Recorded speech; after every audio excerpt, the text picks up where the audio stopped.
We have seen our girls become increasingly ambitious over recent years, wanting Russell Group universities, wanting Oxford and Cambridge as potential destinations.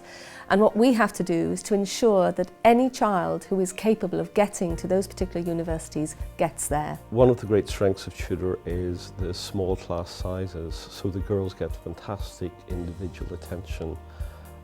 This is particularly important at A-level and GCSE and examination years, so every single girl will always be focused on very carefully by each member of staff. Languages are taught at Tudor Hall school from the first year onwards, and they all have to do French during their first 3 years. IT is used at least once a week with every class. We use also the computers quite frequently. They do lots of listening activities on them. 90% of the classes are taught in the target language. We only use English to teach grammar.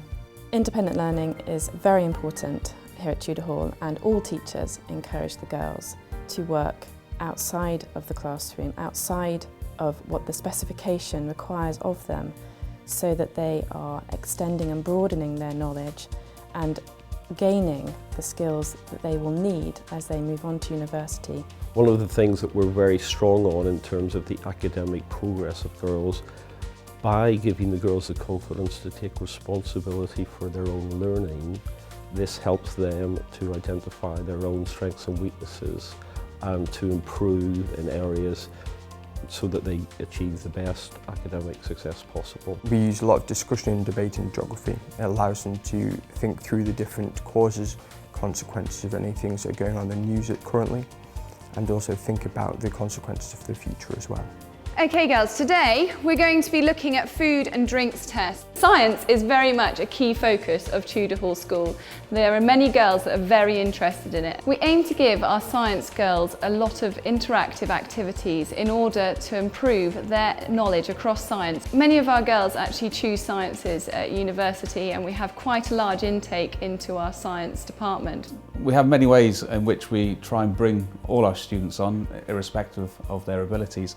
We have small groups, and the relationships that we build within those groups are very, very strong, and they feel as though they can have a go. And it's not something which always happens in mixed education, but as a single-sex girls' school, girls are prepared to have a go. We're aiming to get top grades in all our students, but I think the actual lessons and the topic and the books that we're reading are really important. And I think always in my lessons I encourage the girls to talk about the books in relation to other books they might have read, in relation to the experiences they've had in their families or in their lives, or to relate to things that are happening in the wider world. So we feel that literature is not just about passing an exam, but it's about important things, making important decisions in your life. It's about values, what you care about, how you live your life as a human being, and all those kind of things are really important in the lessons, that we can talk about them together in a safe environment. Sometimes English lessons are like a book club more than a lesson. One of the things that universities are most interested in now is this critical thinking skill. This is a key buzzword in education, and philosophy and ethics is particularly good at building these skills. Because they are working on personal projects, they have to do a lot of independent research. They have to go and arrange their own exhibition visits. We can't just go as a whole year group to an exhibition because it doesn't suit everyone's project. There is a real can-do feeling about the subject. They feel they can actually have a go and find some success, no matter what kind of level their mathematical ability may be at. And again, that's testament to the strength of the mathematics department and the way that we actually teach the students. When they leave this school, they will stand out in a crowd. They will get the job as opposed to somebody else because they've got a certain something, a confidence, they've got compassion, and they actually have the ambition to push themselves forward.